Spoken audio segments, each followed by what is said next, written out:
Maria Clara at Ibarra is a show about an 1887 novel entitled Noli Me Tangere. A few moments later. Noli Me Tangere. Maria Clara stands for the ultimate Filipina. Well, this is where Rizal and I would disagree.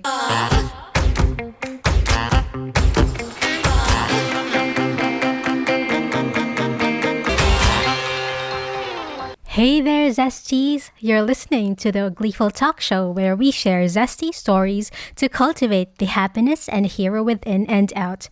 Here we talk about personal experiences, pop culture, and social impacts. If this is right up your alley, then please keep on listening. Before we dig right in, please follow, rate, and subscribe to this podcast on your favorite podcasting platform. You can also follow me on Instagram, Facebook, Twitter, and YouTube. That's at Gleeful Talkshow, or visit gleefultalkshow.com. If you'd like to follow me outside of this podcast, please visit my blog, theambivertlife.com. So, if you guys don't know, I'm a Filipino living in Australia. I've been an immigrant here since 3 years, and before I moved here, I was living in Dubai for around 3 years. I'm a huge binge watcher and I like watching different types of shows just like any other Filipino. So from K-drama to fantasy shows like Game of Thrones to anime like The Spy X Family. I do have another podcast which has been a little dormant for some time, but it's called the Nerdy Fans Podcast, which is more dedicated to reviewing the shows that me and my co-host watches. This podcast has evolved a lot since I created this, and I realized that no matter what type of topic I wanted to share here, the thing that remains certain is that I wanted to talk about culture and society on whichever facet, and hoping this would resonate with you Zesties as well as we become better versions of ourselves. Now, why was this intro relevant to this episode? You'll see later on. On the last episode, I briefly talked about the colonial mentality I was wrapped around in when I was growing up. And now my views change and my eyes a little bit more open. I recently discovered a TV show in the Philippines called Maria Clara at Ibarra. A big shout out to Please Pause PH and Anyong Tira podcast for their posts on Instagram, as I have discovered this show through them. Now, for those non-Filipino Zesties listening, even though this might not be entirely about your history, I'm hoping that this will still interest you. So, Maria Clara at Ibarra is a show about an 1887 novel entitled Noli Me Tangere. A few moments later. Noli Me Tangere, a Latin for Touch Me Not, written by our national hero, Dr. Jose Rizal. Comprising 65 chapters and an epilogue, this novel exposes the abuses and inequities of many Spanish Catholic friars and government officials during his time. He fittingly dedicated this novel to the Philippines, whose miseries and sorrows he brought to light in an attempt to awaken them of the truths concerning the ills of their society. Paradoxically, though, the novel was originally written in Spanish, the language of the colonizers and the educated at that time. This was written as a parody and satire of the Filipino society under the administration of the colonizers, and the characters of the novel represent various kinds of people inhabiting the country at that time.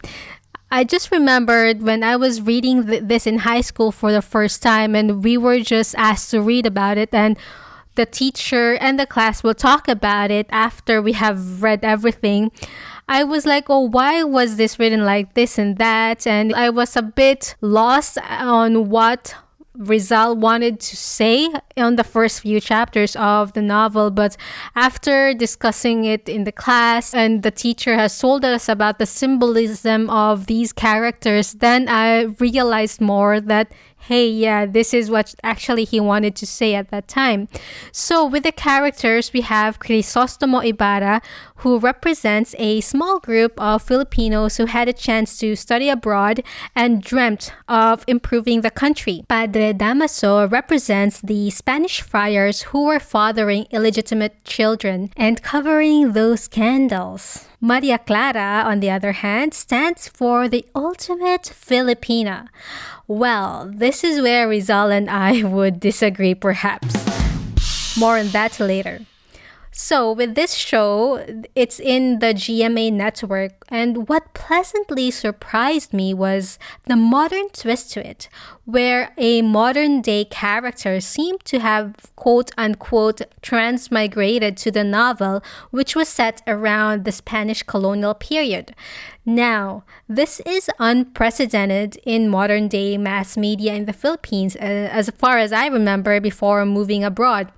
Before, the most popular shows were the Mexican telenovelas, where we see these white and blonde women who doesn't look like us, and it's just usually about love stories and betrayal and the rich and the poor, yada yada yada. It's always just like that.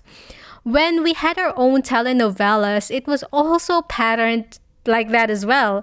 Well, I guess that's how these big corporate mass media companies see it, right? Whatever is the popular with the masses, that's what they are going to do, as it will deliver them with a higher ROI, unconscious of the fact that they can also bring change or cultivate society through whatever they put out there.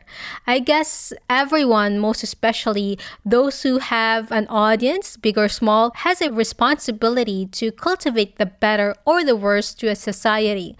So the point is, we actually don't have shows about our own, or if we did, it wasn't that much of a hit, and vice versa. Don't get me wrong, we did have movies about history like General Luna in 2015, Quezon's Game, and Goyo in 2018, but most of these were movies. Well, there was Trece, which I really liked, and actually we did have an episode about that in the Nerdy Fans podcast if you're interested. It's also on Netflix.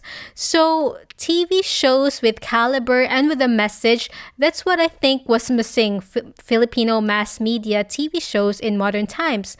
Back in the day when I was a kid, we had Cinescuela, or translated as science show. So it was a show for kids to learn science in a fun way. Hiraya Manawari, or translated as Reach Your Dreams, another educational TV show providing values education for children through adaptation of Filipino stories and legends of original stories. So it was really interesting back then, and we actually have a lot of very interesting stories, but it was just not brought up in the modern day mass media. But these types of shows were scarce in the Philippines, as far as I remember. We were always drawn to foreign shows, and I was even one of them, unfortunately.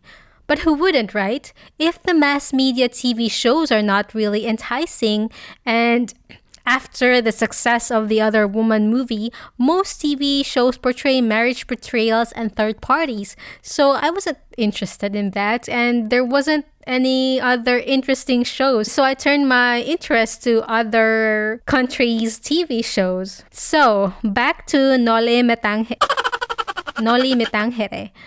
I'm still at around episode 12 of the show or something like that, and I think the latest episode is around 20 something. What I liked about it is that the show is about Noli, but with a twist.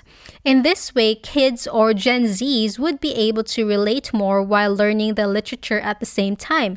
So the premise is the modern day Maria Clara, or the Gen Z Maria Clara, nicknamed as Clay, being a working student, couldn't really understand the essence of why she has to study the novel Noli Me Tangere, one of the most important novels in the history of the Philippines. She was frustrated that even though she's doing well in her major subjects, she flunked her history class because she couldn't read the whole book because of work and personal struggles. For her, what's the point of reading history anyway? There was a scene where she was saying to her professor that why would she need to read history where she is gonna be a nurse and it's not gonna be useful for her profession as she will move abroad when she graduates anyway? Being extremely frustrated with the living conditions in the country. And she even said that it's hard to love a country like the Philippines. And this really hit home to me. Being an OFW and being an immigrant as well. So that was one of the reasons why I move abroad. It's just really gonna be hard to support your family if you're earning a normal wage in the Philippines, and with all the inflation and all the corruption and all of the taxes and etc. So it's really, really hard to just stay in the Philippines. Maybe if you're a businessman, then maybe you're gonna be rich there. But if you're just in the working class, unless you go for business or anything like that, or maybe like a TikToker, I don't know. But it's not really sustainable, especially with healthcare. Healthcare in the Philippines, for some reason, is really bad, but we have a lot of nurses. And it's because a lot of nurses or a lot of people take up nursing just to go abroad, which is so sad, right? Because then no one's gonna be left in the country to take care of the sick people. And that's what I experienced personally when, my mom and dad were sick. So the healthcare system itself is so bad. I feel like I'm just ranting right now, but that's really the truth, and that's from personal experience. So back to Clay, who was talking to her professor, that she was having a hard time loving the country. And for those listening to this podcast who haven't really seen the real Philippines or experienced it firsthand, or maybe if you're rich, then you wouldn't understand. So I hope that there's no judgment here. And so the professor, having some sort of magical powers, had led her to read a special type of Noli Me Tangere book, and that's how she migrated to the story. Then seeing the Barot Saya, or the Filipiniana, the national costume of the Philippines, on mass media TV is a breath of fresh air. It's actually really beautiful. And I remember when I was in elementary or high school, where we need to be in our national costume like every August, like it's the buwan ng wika, or the month of language. And I dreaded doing this because we had to find a costume, and it's pretty scarce to find a costume. That was back in the day. To think that it's our national costume. Can you imagine? Then, according to the Philippine Folk Life Museum Foundation, the wearing of barot saya originated from the Spaniards, and it was worn throughout the 400 years of Spanish colonization.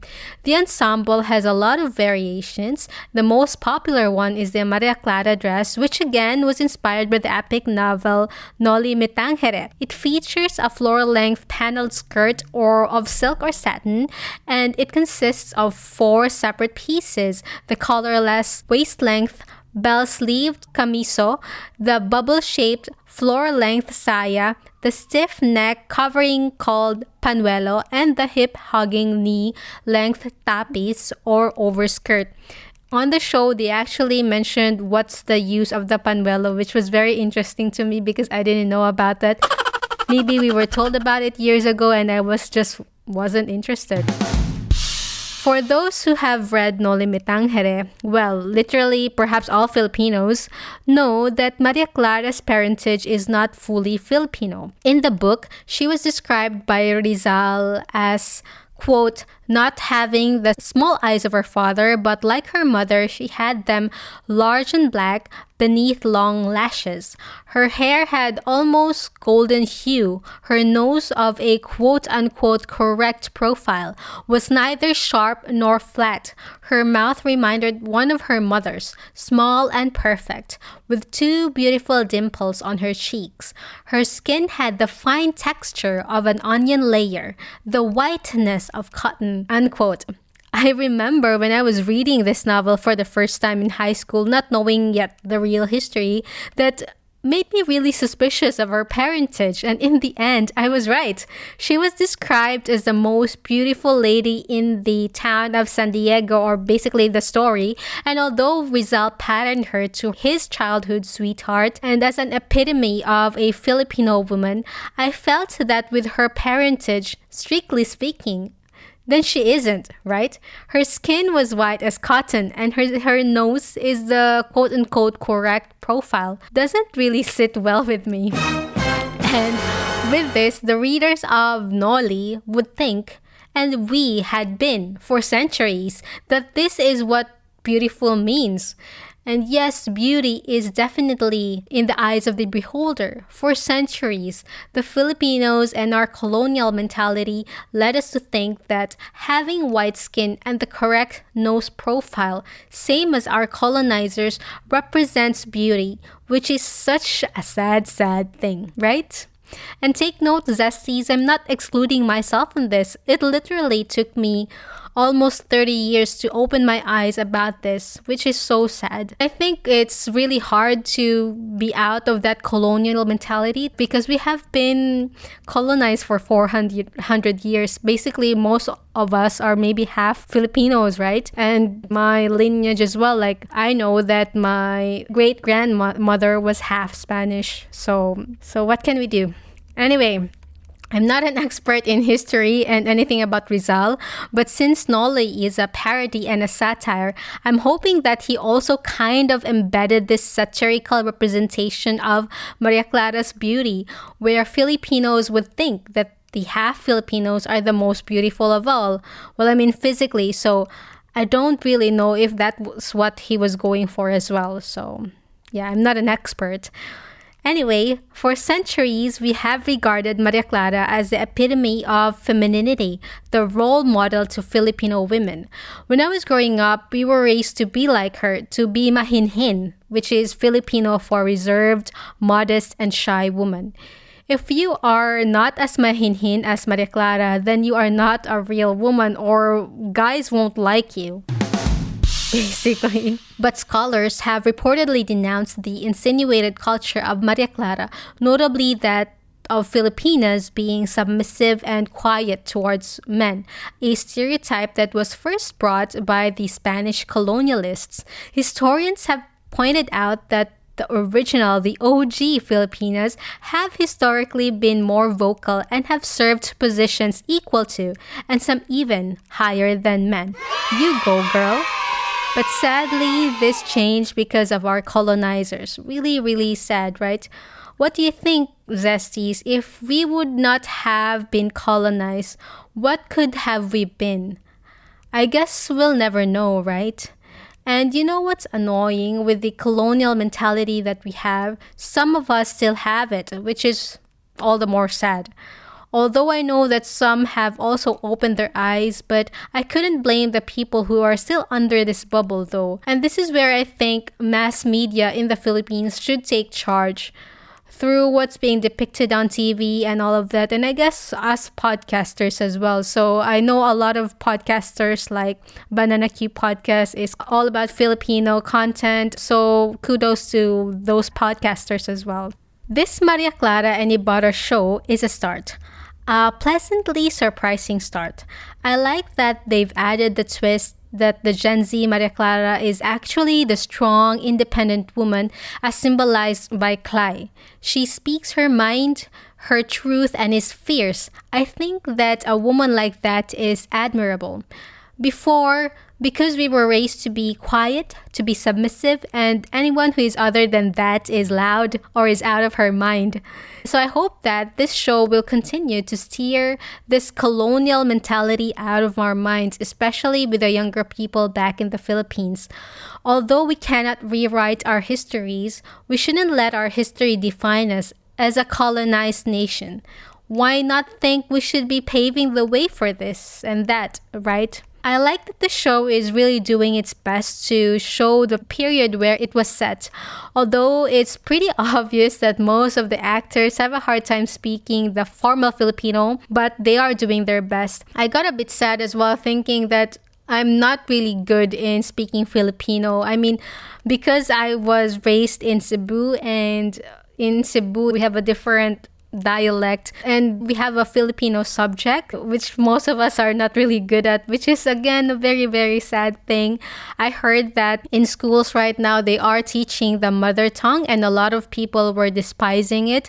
I used to say like, why, what's the use of it? Like, people are going away out of the Philippines anyway. But that was wrong of me, because we should be able to teach our children, the younger generation, what our language is, and we should cultivate our language more. And which is, again, I'm more sad about this for myself, that I'm not as good as I should be as a Filipino in my own language. I don't even know some of the words in Filipino now, because we mix some Filipino words in English. So I don't know if there is like a Filipino dictionary or something like that. That would be interesting. And if you guys know about it, please let me know.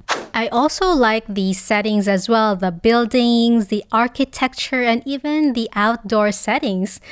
I always wonder where they shot those scenes, because in the Philippines, these types of architecture is not common anymore, sadly. You know how it is in other countries that a certain building or house is listed as a cultural heritage and you cannot tear it down.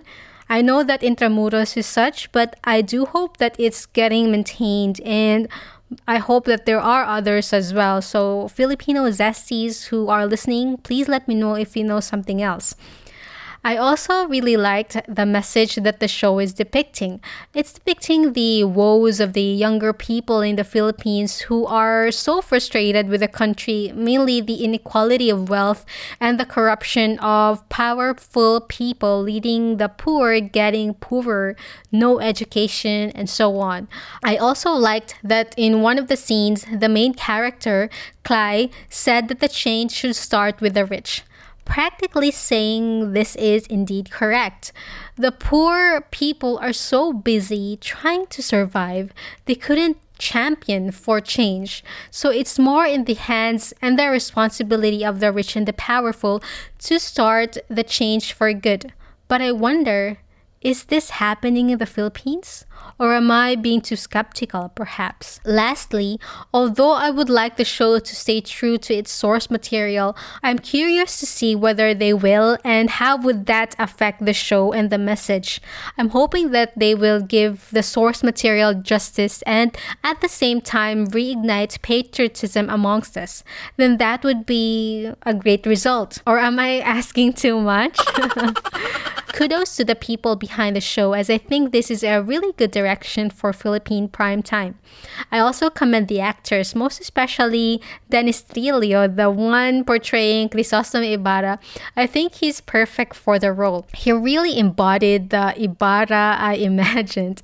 Great work also to Barbie Fortes, the Gen Z Maria Clara, a good example of a modern Filipina woman should be. I will keep on watching the show, and I do hope this will be picked up by Netflix or some network overseas to garner more audience and to show the Filipino history. I also hope they will continue to the second novel, El Filibusterismo. El Filibusterismo, and also do other Filipino novels like Florante at Laura. Oh gosh, I remember both Noli and Florante at Laura, two of the books that we have to read over summer break when I was in high school. Anyway, Zesties, I hope you enjoyed this episode and my side rant. If you'd like to support the show, or if you like this episode and would like to give me a cup of coffee or two, please head down to the episode notes where you can find a link to give me a cup of coffee or two. Thank you for the Zesties who have been keeping me caffeinated each month. Please share, rate, and subscribe to this podcast, and please do let me know what type of episodes you'd like me to work on in the future. How about you, Zesties? Will you watch Maria Clara at Ibarra? What do you think? Keep the conversation going on the comments. I'll see you next week.